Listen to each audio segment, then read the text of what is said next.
All right, it's not only the weather getting frosty in most of the United States right now. Benjamin Netanyahu on the wires with a frosty signal back to the administration that he opposes this U.S. effort to recommend a Palestinian state in any post-war scenario. That is not going to happen. I want to go to Adam Boehler right now.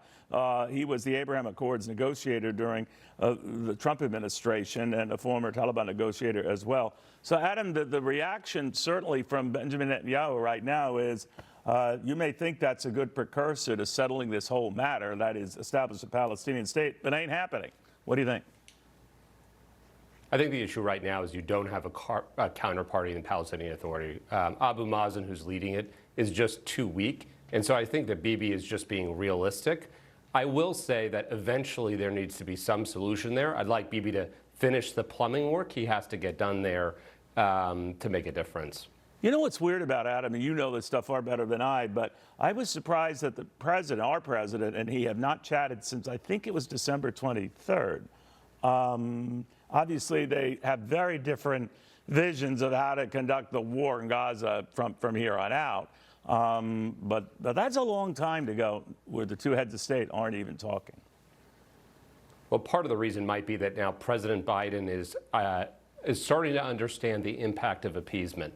I think everything that you see now that's happening with the Houthis, now Iran attacking Pakistan back and forth, essentially terrorists attacking terrorists, that's a little bit of a result of appeasement. And so perhaps President Biden is understanding that it's difficult to ask Bibi to stand down because you see what happens in the world when you stand down. Where do you think this goes? We're more than 3 months into it. Doesn't look like there's any window of opportunity to get out of it. What do you think?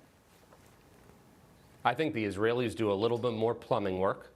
Then I think there is a discussion with other Arab allies about how things go forward. And then I think they hunt down the senior Hamas operatives that are alive right now that will be dead soon, just like they did after Munich. All right. In the meantime, we just launched overnight our 4th attack on Houthi rebel positions in Yemen.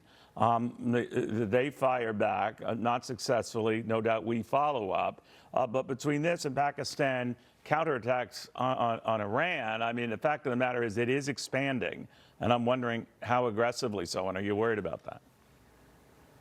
I think what you're seeing is instability. And instability is bred through inaction and lack of strength. So my recommendation to the Biden administration would be to work with our Arab allies in the region to show stability and not to be afraid to act. It took us a long time on the Houthis. It is not acceptable from a business perspective. It's not acceptable to have the Red Sea closed to ships internationally and U.S. ships. And so this isn't an okay situation. The Houthis are not a large military force. We're the United States of America, they're the Houthis, and we have allies. So we need to act aggressively and clamp it down. And you'll see, the more aggressively we act, the less you'll see Iran and its proxies move. They're feeding off a policy of appeasement.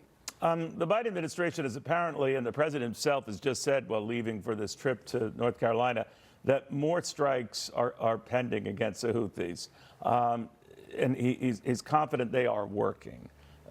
With the 4 strikes you've seen, do you see them working? None of the 17 various shippers and oil tank companies that have avoided the Red Sea area because of this have changed their plans to go back to the area. What do you think? You know, I'm going to make an analog to Russia and Ukraine, which is, I think every single time we were moving with Ukraine, we were slow. They would ask for tanks. We waited months. We waited. So my opinion here is they're making the right moves here, and they need to continue. We just waited a long time. It took weeks and weeks and weeks, and lots of warnings and lots of warnings and lots of broadcasting so Houthis could move things around.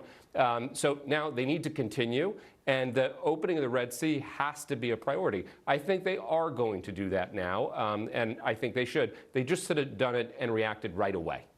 All right, Adam, very good seeing you.